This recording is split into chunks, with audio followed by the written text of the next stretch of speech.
Jó capítulo 3, versículo 25, coloca para mim por favor, diz assim: porque o que eu temia me veio, e o que eu receava me aconteceu.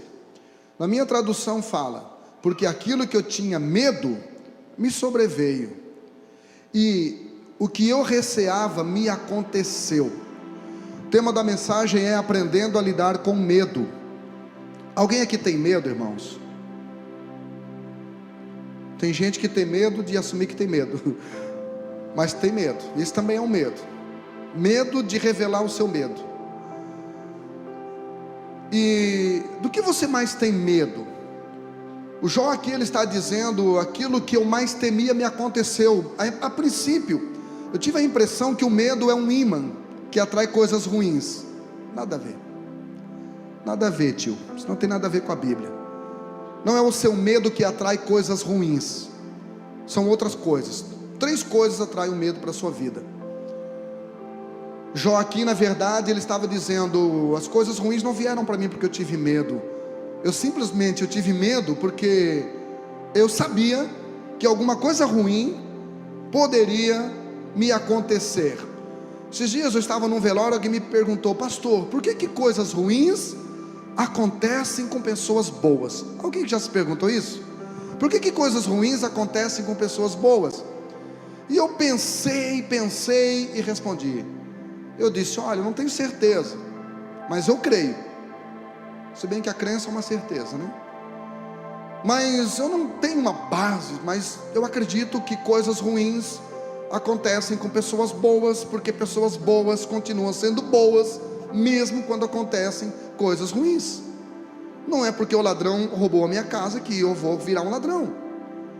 Então, na verdade, as coisas ruins acontecem por muitos motivos, por muitas razões, mas também acontece por razões que a gente não tem resposta. E o grande problema nosso é que a gente quer encontrar resposta para tudo.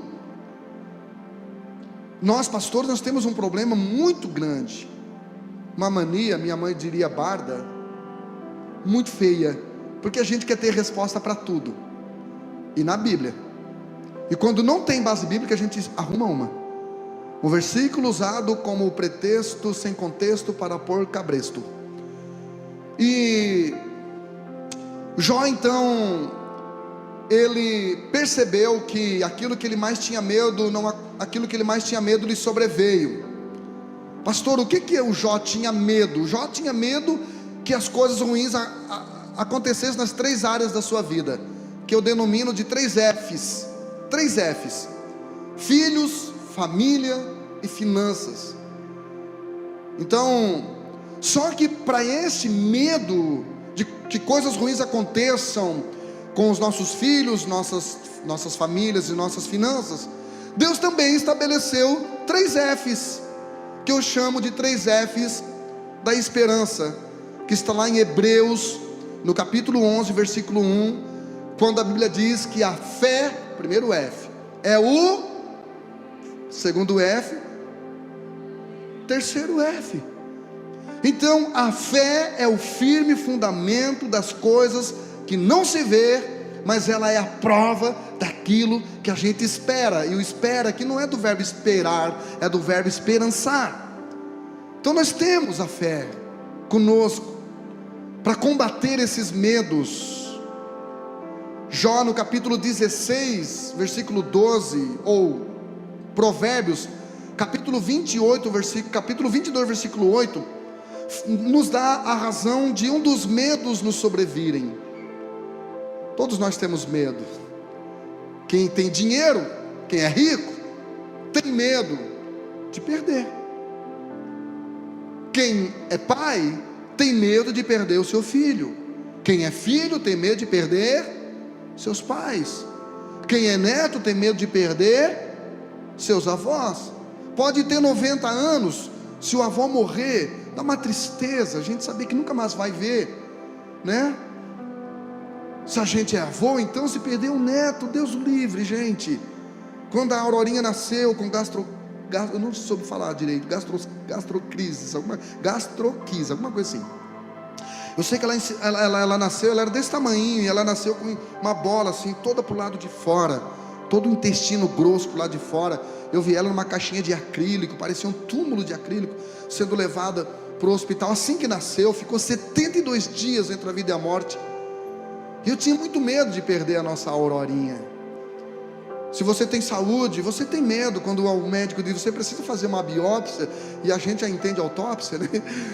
Então a gente tem medo, irmão, a gente tem medo de perder a saúde, a gente tem medo de perder. Hoje, o Reinaldo, ontem à noite, domingo à noite passado, o irmão do Reinaldo estava aqui, irmão, aqui ó, me vendo pregar. Um menino com 31 anos, ontem levou 40 facadas e morreu.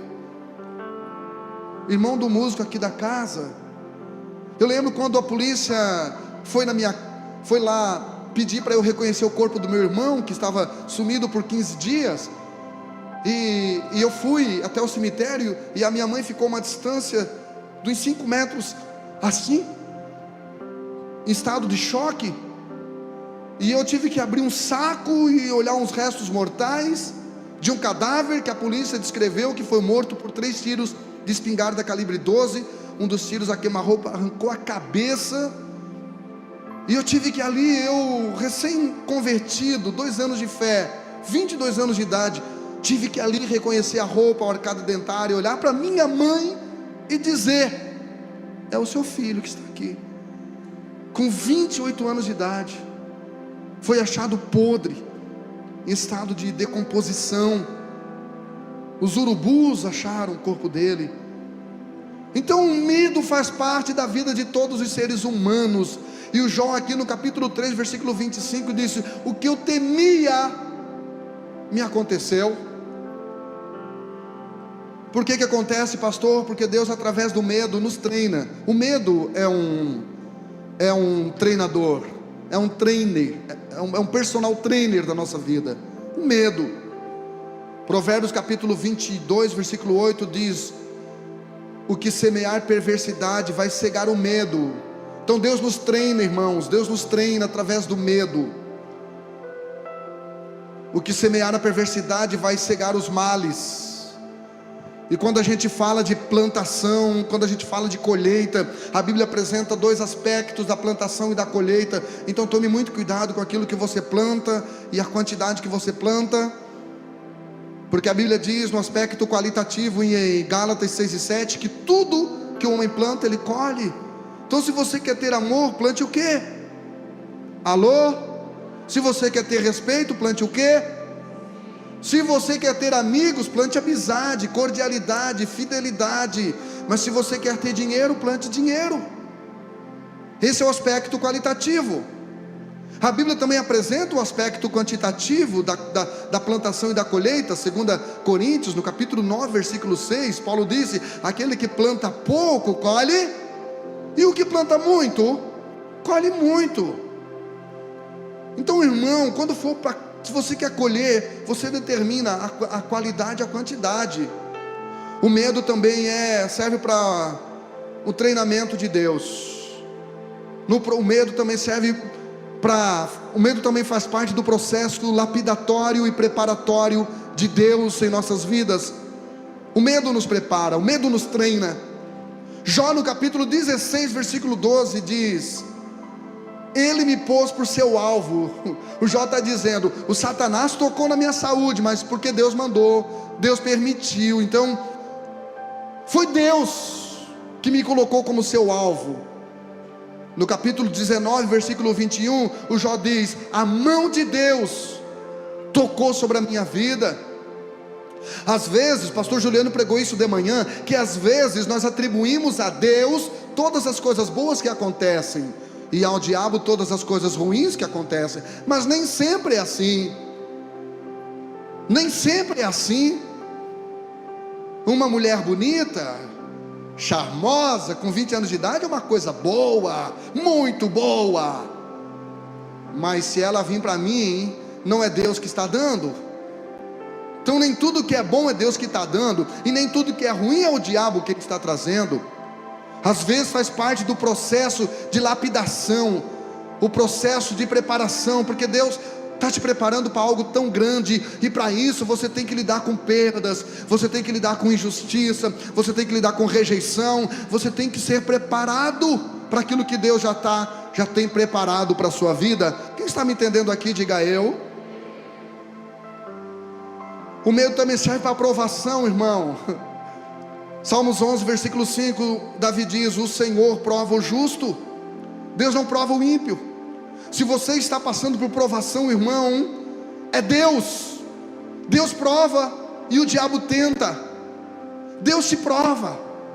Tiago, no capítulo 1, versículo 12, diz: bem-aventurado é o varão que sofre a tentação, porque sendo provado, ou seja, na provação, sendo provado, alcançará a coroa da vida. O medo, a provação serve para aquilatar o teu nível de prioridade, o teu nível de maturidade e o teu nível de intimidade com Deus.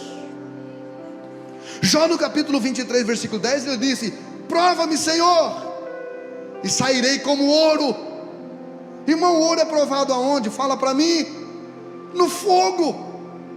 Sabe aquele hino, quando passar, se passares pelo fogo? Quem lembra desse hino? Ele não existe, não é bíblico, porque a Bíblia não diz se passares, a Bíblia diz quando passares. Quando é um advérbio demonstrativo de tempo, então vai ser só uma questão de tempo. Você vai passar pelo fogo, como Sadraque, Mesaque e Abednego foram lançados na fornalha ardente. E o que chamou a atenção de Nabucodonosor é que eles foram lançados, atados, e de repente ele olha e os três estão dando rolê lá dentro, porque o fogo só queimou aquilo que estava os prendendo. Deus não vai livrar você da fornalha, Ele vai livrar você, Ele vai entrar contigo na fornalha para queimar só aquilo que está prendendo você de acessar novos níveis. Amém? Então, irmãos, Deus permite a provação, não reclame dela. A prova, irmão, é difícil, não é porque a prova é difícil, porque nenhum professor é doido o suficiente para te dar uma prova sobre um assunto do qual ele ainda não te ensinou. Agora, se você estava pensando lá na quadra de futebol, é problema seu. Se você está aqui só num culto de corpo presente, é problema seu. Mas o professor está aqui passando para você, irmão, está aqui passando para você, preparando você para quando você passar pelo fogo, você saiba que o terceiro homem vai entrar na fornalha junto contigo. Então o problema da prova não é que a gente não sabe a prova, porque antes de nos provar, o professor nos ensina a matéria. O problema da prova, o que nos apavora na prova, é o silêncio do professor, porque você está ali estudando e ela vem lentamente. Parece que quanto mais o professor se aproxima na hora da prova, mais você bloqueia, mais você esquece. Pastor, como é que o ouro ele era provado no fogo? Eu já sabia do que ele estava falando. Eu trabalhei no Alcidino, na joalheria Alcidino. Eu descobri como que eles sabiam que o ouro estava pronto no processo de aquilatação, de avaliação. Eu sabia, eu aprendi. Eles colocam o ouro no fogo e o ourives vai lá e dá uma olhadinha. Pastor, qual é o processo? Tirar toda a escória do ouro, tirar toda a sujeira do ouro. Então, se Deus está permitindo que você entre no fogo, é porque ainda existe algumas sujeirinhas de estimação que Ele quer limpar. Porque com quem Deus tem coisas especiais, Ele não exige muito, Ele só exige tudo. E às vezes dá a impressão que Ele é exigente só com a gente, que os outros parece que Ele... É que alguns Ele já largou de mão. Isso aí... Sabe aquele filho que incomoda tanto que a mãe desiste? Larguei de mão. Aí o filho bonzinho pensa: ai, a mãe pega só no meu pé. É que ela sabe o valor que você tem, ela sabe que você é diferente. E aí o ourives vai lá dar uma olhadinha e vê que não está pronto. Depois o ourives vai lá dar outra olhadinha e vê que o ouro não está pronto, e o ouro está lá no fogo, está queimando. O ourives vai lá, dá outra olhadinha, vê que não está pronto. De repente o ourives percebe que está pronto. Quando, pastor? Quando reflete no ouro a imagem do ourives. Pergunta para o irmão aí do lado: você está entendendo, irmão? Gênesis 1:26, a Bíblia diz que você foi criado à imagem do Deus Todo-Poderoso. E Ele permite que você entre no fogo, porque Ele quer que resplandeça em você a imagem do Deus que é santo, que é poderoso e que é digno desses aplausos, dessa adoração. Oh! Aleluia! Glória a Jesus. Áreas em que Jó tinha medo de ser atingido, em todas, irmão. Primeiro, financeira. Jó teve medo, porque ele tinha 7.000 ovelhas. Para que servia ovelhas, pastor? Para alimentação, era a fonte comercial da família, era a fonte de renda. O que mais que o Jó perdeu? 3.000 camelos. Para que servia o camelo, pastor? Transporte. Alguém aqui tem 3.000 carros? Acho que nem o Xande não tem, né? 3.000 carros aqui dentro. Então, Jó perdeu 3.000 camelos. Pergunta para um árabe, quanto custa? Eu tive pesquisando, em 2013, o jornal Al-Hayad diz que foram vendidos 5.000 animais, 5.000 camelos, pelo valor, pela bagatela de 330 milhões de dólares. 5.000 camelos. O Jó perdeu 3.000 camelos. Jó perdeu 1.000 bois. Para que serviu o boi? Era o trator da época, irmão. Já pensou? 1.000 tratores.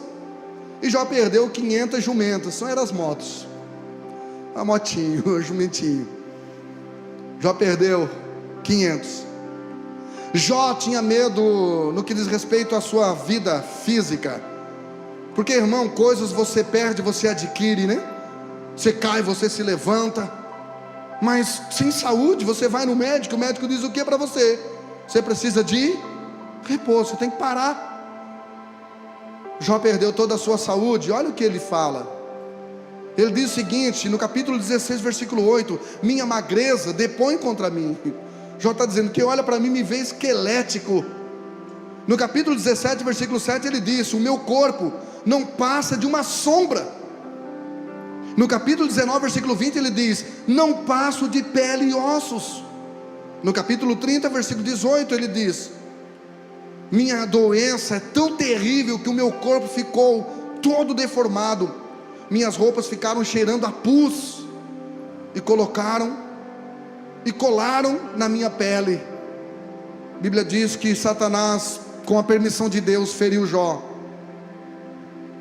Irmão, eu passei um cortado esse ano com a minha esposa com uma doença chamada endometriose. Fizemos uma cirurgia que custou 22 mil reais. Deus levantou alguns irmãos aqui na casa para nos auxiliar, mas foi algo terrível. Talvez você que lidou com alguém que teve câncer, ou tem lidar com doença, irmão, perde do seu controle.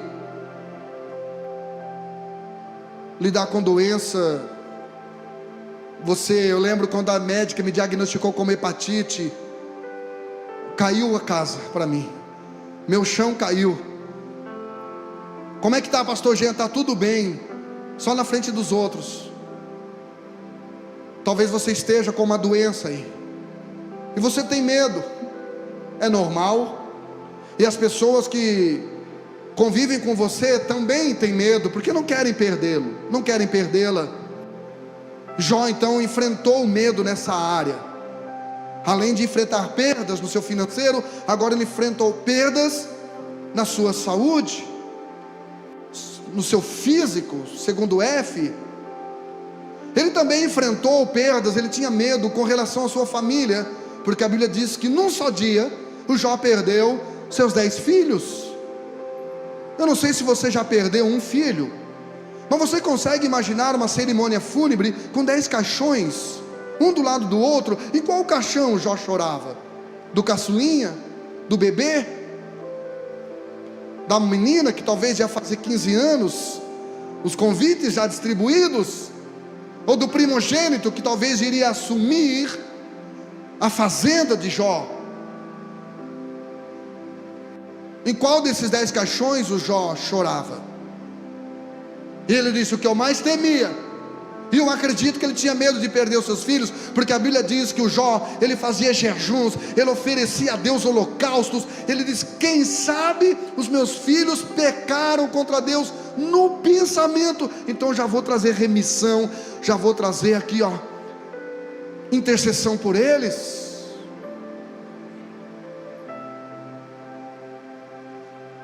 Jó no capítulo 19, versículo 17 diz: a minha mulher me acha repugnante quando eu respiro perto dela. Jó estava podre por dentro. E ele continua dizendo nesse texto: meus próprios irmãos têm nojo de mim. Jó também teve medo e foi provado na área da filantropia, ou seja, do relacionamento.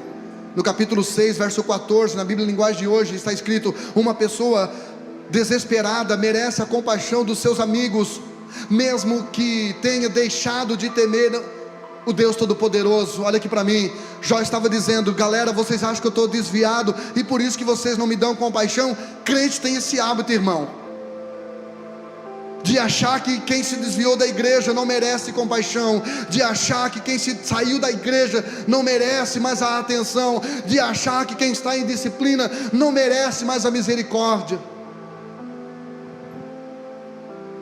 Esses dias alguém me disse: pastor, se eu ver o fulano de tal em cima do altar com o microfone na mão, eu saio dessa igreja. Eu disse: por quê? Por causa do pecado que ele cometeu. Eu disse: você sabia que esse fulano de tal, depois que ele cometeu esse pecado, embora ele fosse um dos líderes dessa casa, a esposa dele tirou ele de uma forca, já inconsciente, tentando tirar a própria vida, porque tamanho foi o seu nível de vergonha, de arrependimento pelo seu pecado. E ela disse: não sabia disso, pastor. Eu olhava para o fulano e achava que ele nunca tinha se arrependido. Eu disse: coloque o seu achômetro no altar da justiça e pare de julgar as pessoas. A igreja é muito boa de avaliar os outros, de medir a unção dos outros, de medir o nível de merecimento. E geralmente a gente puxa a brasa para os nossos amiguinhos, para quem a gente admira, para quem a gente gosta.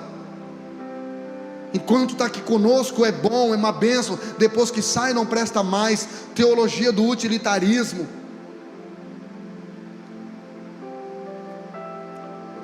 O Jó estava dizendo: os meus amigos, eles deveriam mostrar misericórdia comigo, mesmo que eles achem que eu estou em pecado. Um dos seus melhores amigos, o Elifaz, no capítulo 4, versículo 8 do livro de Jó, ele chega para o Jó e diz assim: Jó, segundo o que eu tenho visto, a minha visão, a minha ótica, você está colhendo só o que você plantou. Ô irmão, isso é palavra para dar para alguém que está se coçando com um caco de telhas? Isso é palavra para dar para alguém que dormiu rico e acordou pobre? Isso é palavra para dar para alguém que foi lá na noite e orou pelos 10 filhinhos e foi trabalhar, e no outro dia alguém chega correndo e diz: ei, teus 10 filhos morreram. Na mesma hora veio um vento, deu na casa e matou tudo.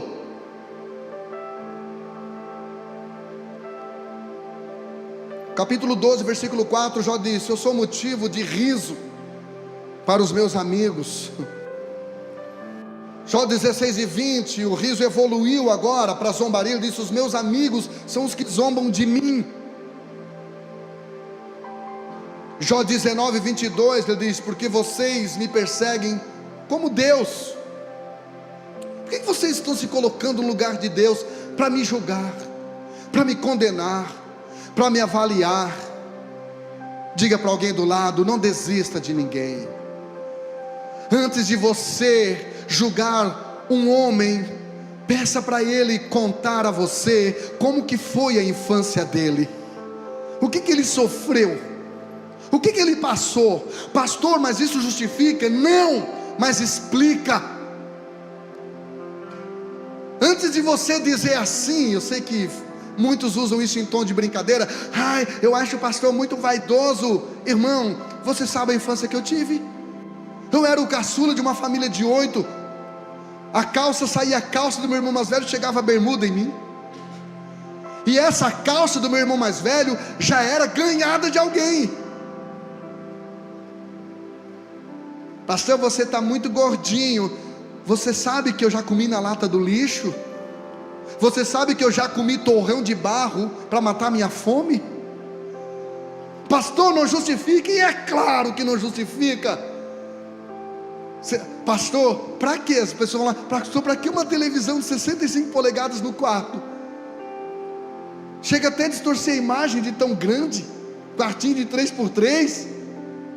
Mas você sabe que eu ficava espiando assim na casa da minha tia, por baixo da porta de madeira, para assistir o Hulk, porque ela fechava a porta na minha cara e não deixava eu entrar para assistir com os filhos dela. Então agora, irmão, eu quero comprar uma TV de 200 polegadas, para eu assistir lá do outro lado da rua. Oh, glória, lá é minha TV.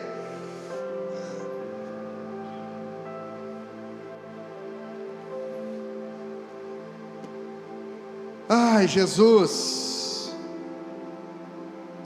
Já passou por tudo isso, irmãos. Estava falando com o pastor Edson Lourenço.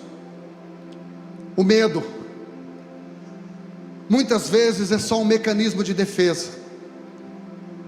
Muitas vezes você aciona o gatilho do medo para se defender, para não repetir situações de vergonha que você passou. Por que a maioria das pessoas tem medo de falar em público? Porque elas foram ridicularizadas, bulinadas na sala de aula, quando erraram, quando a professora perguntou: quanto é 8 vezes 4? Aí a pessoa falou errado, todo mundo riu, e ela bloqueou e disse: nunca mais eu falo em público. Por que algumas pessoas, algumas mulheres têm medo de entrar num novo relacionamento? Por que algumas mulheres preferem adotar o feminismo e taxar os homens de todos iguais? São todos escrotos.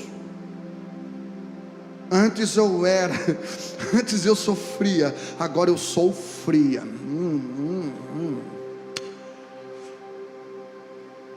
É medo. Não julgue essa mulher. Não julgue essa pessoa, porque talvez ela se doou tantos anos para uma pessoa, ela criou expectativa nessa pessoa, ela sacrificou por essa pessoa. Por que tantos pastores têm se suicidado? Pastor, nunca foram crente. Como é que você sabe? Você já foi pastor? Você já viveu o nível da rejeição? De alguém que chega para você, de alguém que chegou aqui cheio de carrapicho e de carrapato? E você cuidou, e você trabalhou, e você batizou, e você casou essa pessoa, e você oportunizou essa pessoa, e de repente ela foi lá no monte, orou e disse: Deus usou um profeta lá, o Senhor é um pai para mim, estou te abandonando, Deus falou comigo. Estava ouvindo um podcast do pastor Cláudio Duarte, e ele falando por que ele entrou em depressão.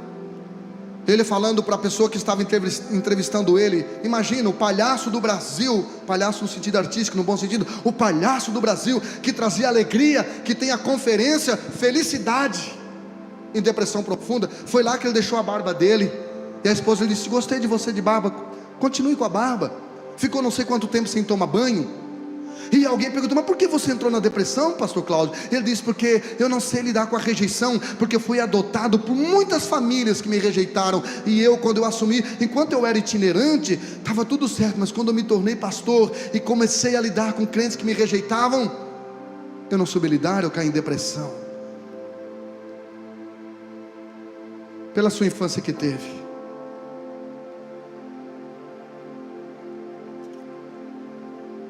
Então, queridos, o medo é um mecanismo de defesa das pessoas, e não tem nenhum problema ter medo. Até Jesus teve medo, amém? Onde é que você leu isso na Bíblia? Eu vou te provar. Coloca para mim Hebreus capítulo 5, versículo 7. Jesus teve medo.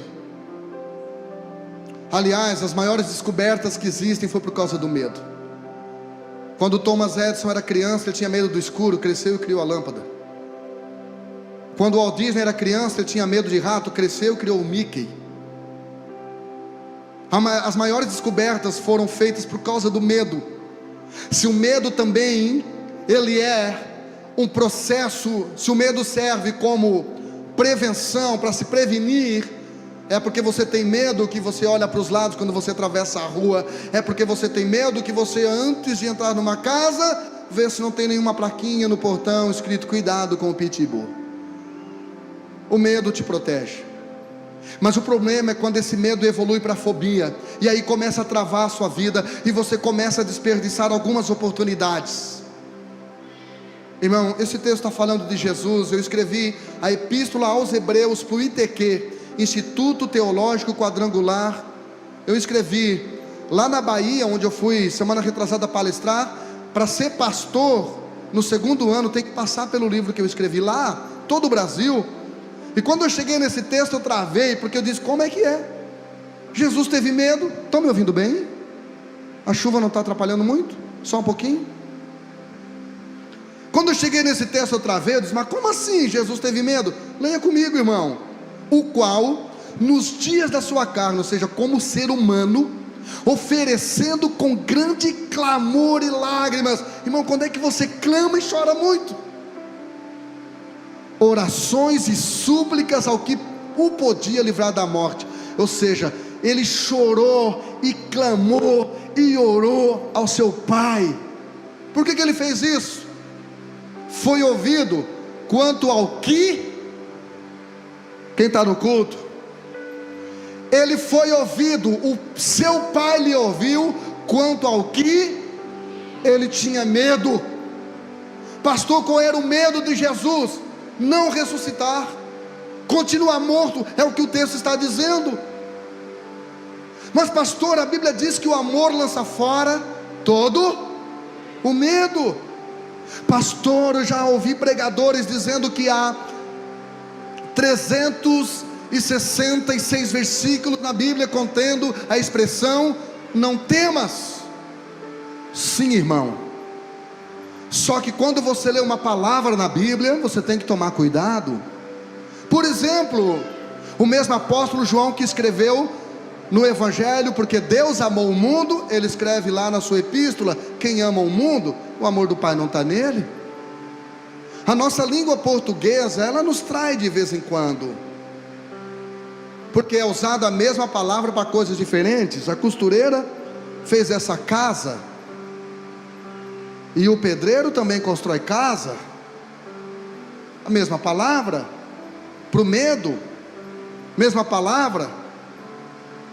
O mesmo palavra usado dizendo que Abraão teve medo em Gênesis capítulo 3, depois que pecou, é a mesma palavra usada em Gênesis 22, quando o anjo diz para Abraão: agora eu sei que tu tem medo de Deus e tu não me negou o teu filho unigênito, o teu Isaque.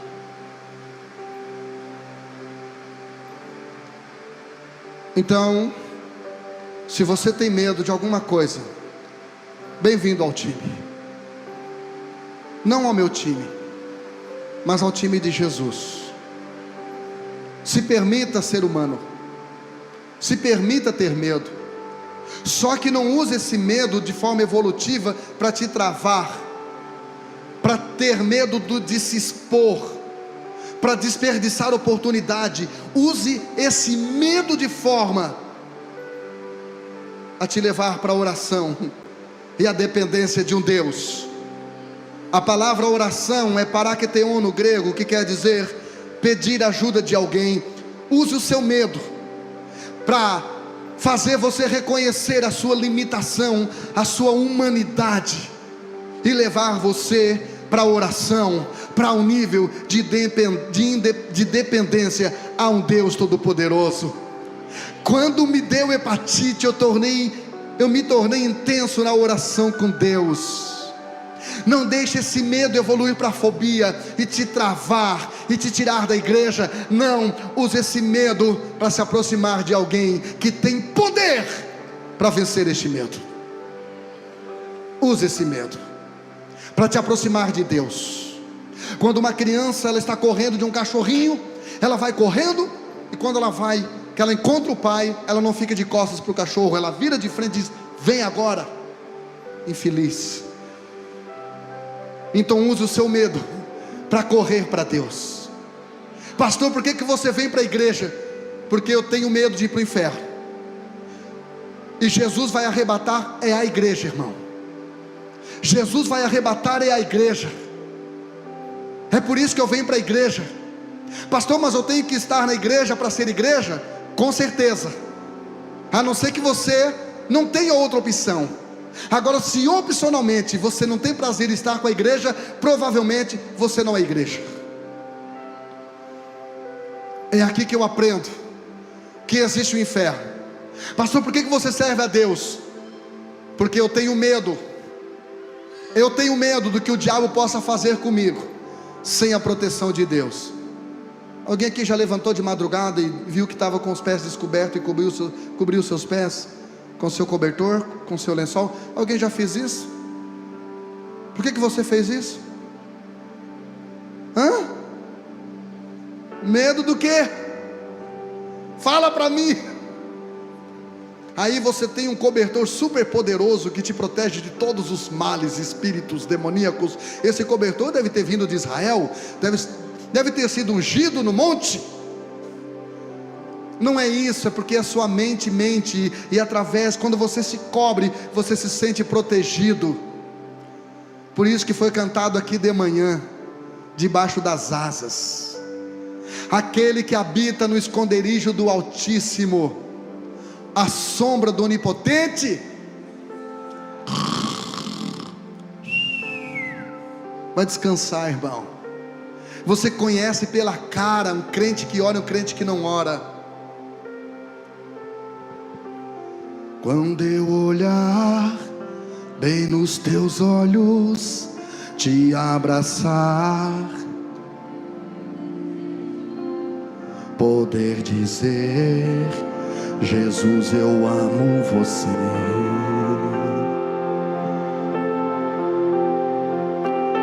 Poder estar assim tão perto neste momento. Cadê os músicos?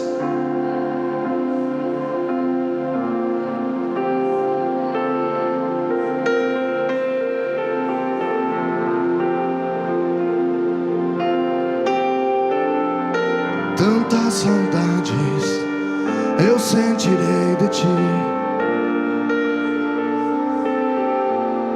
Coloca a letra para mim. Do teu amor.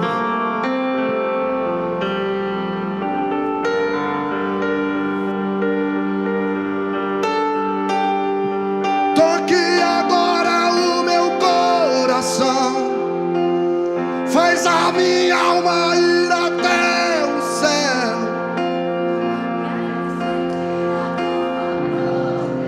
Onde?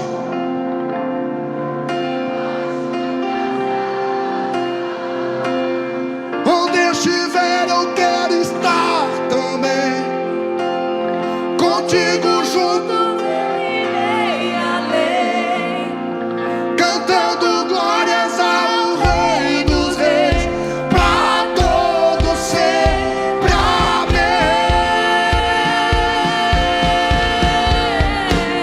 Quando eu olhar bem nos teus olhos, te abraçar, é o meu desejo, poder dizer: Jesus, eu amo você. cante comigo, vai.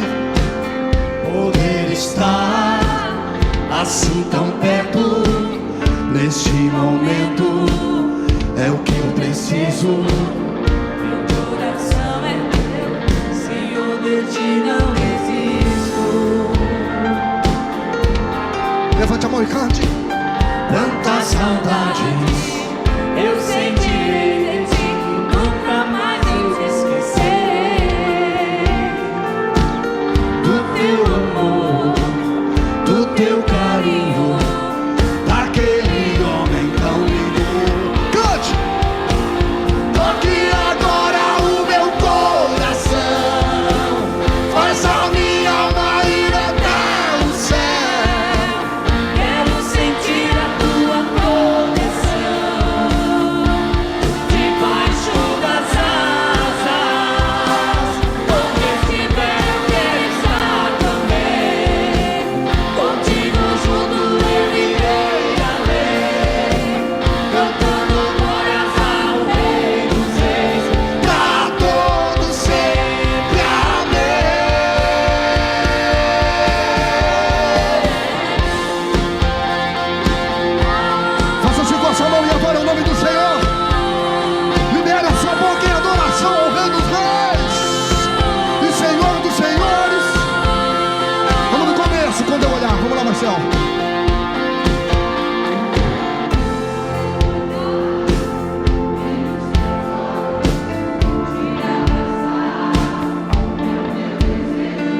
Jesus, eu amo você.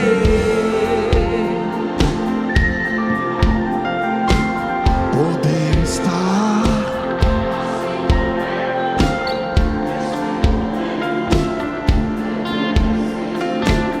Meu coração é teu, Senhor, de ti não desisto.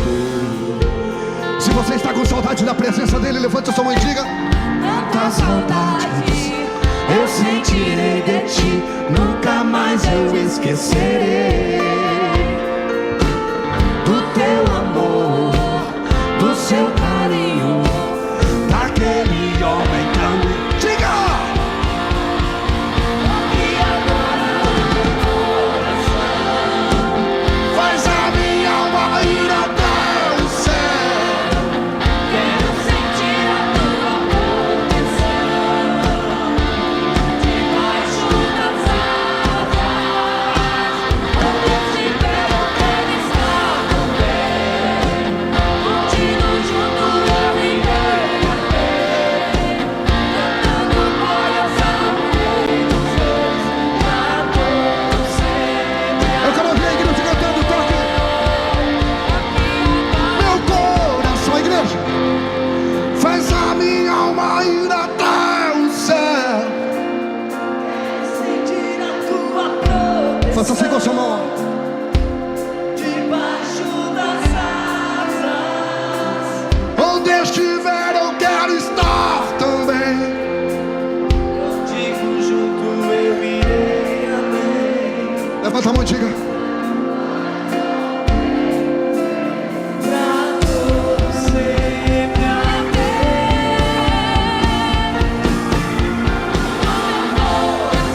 cante. Faz a minha alma ir até o céu, quero sentir a tua proteção Debaixo das asas. onde estiver eu quero estar também, contigo junto eu irei além, cantando coração rei dos reis. Pra todo sempre, amém.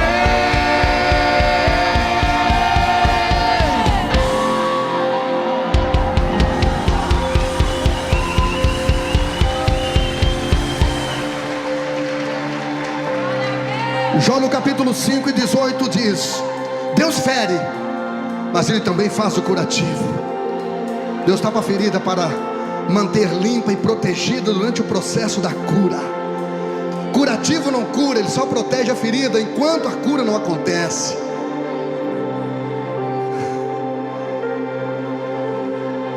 Ele diz: Ele machuca, mas as suas mãos curam. Resultado definitivo: cura. Jó capítulo 42, versículo 13 diz: também teve 7 filhos e 3 filhas, e chamou o nome. Os outros 10 que morreram não tinham identidade, não aparece o nome. Mas agora Deus disse: coloque identidade naquilo que você está gerando. Coloque identidade naquilo que você está gerando. Coloque agora identidade naquilo que você está gerando. Quais foram os nomes, pastor? Da primeira ele chamou Gemima. Que nome feio, mas quer dizer pomba. Deus está dizendo: você vai gerar aquilo que vai voar. Diga para alguém do lado: que você vai gerar não é para ficar na terra, é para voar. E o nome da segunda era Késia, que quer dizer perfume. Perfume fala de influência. E o nome da terceira era Keren Abuk, que quer dizer olhos que brilham. Diga: o que você vai gerar vai ter visão. Vai ter visão. Versículo 42 e 12 diz assim: o Senhor abençoou o último estado de Jó. Diga para o irmão do lado: o que importa é o seu final, irmão. Não é como você está agora, é o seu final. Não é o seu processo, é o seu final. Deus abençoou o Senhor o último estado de Jó mais do que o primeiro, pois teve 14.000 ovelhas e 6.000 camelos e 1.000 juntas de bois e 1.000 jumentas. O propósito da aprovação é mais que a aprovação, porque Jó já estava aprovado por Deus. Pastor, então qual é o propósito da aprovação? é multiplicação. Deus multiplicou, Deus deu tudo em dobro. Você crê? Você está preparado para viver tudo isso? Levante assim as suas mãos. Aleluia.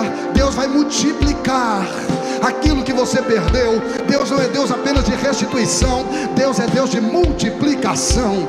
Deus vai multiplicar tudo aquilo que o diabo tomou de você. Essa honra vai ser convertida, essa desonra vai ser convertida numa dupla honra. O que você está vivendo é tão pouco comparado a tudo aquilo que você vai poder viver em Deus. Você está com medo? Bem-vindo ao time, irmão. Eu também tenho medo, mas você está debaixo das asas do Altíssimo. Aquele que habita, não é aquele que visita no domingo à noite, aquele que habita no esconderijo do Altíssimo, a sombra do Onipotente descansará. Talvez você esteja no esconderijo, e nesse esconderijo Ele está te preparando, mas pode habitar seguro, pode ter certeza, porque você tem na sua vida um livro de promessas, um livro de promessas. Oh! Levante as mãos e adore a Ele, adore a Ele.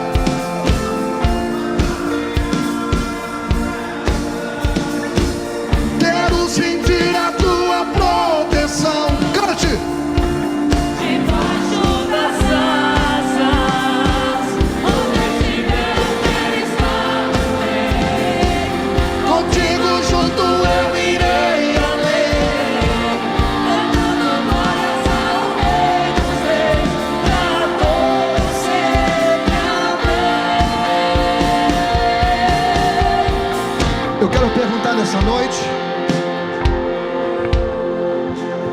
Eu quero perguntar se tem alguém que deseja entregar seu coração a Jesus, que deseja voltar para Jesus de verdade, não para ser um crente bonitinho de domingo à noite, um crente nominal, mas alguém apaixonado por Deus, alguém radical em Deus, alguém o qual Deus possa provar sim, que não é Nutella, que não vai falar bobagem, mas que vai enfrentar cada processo, sabendo que o desfecho deste processo é o sucesso.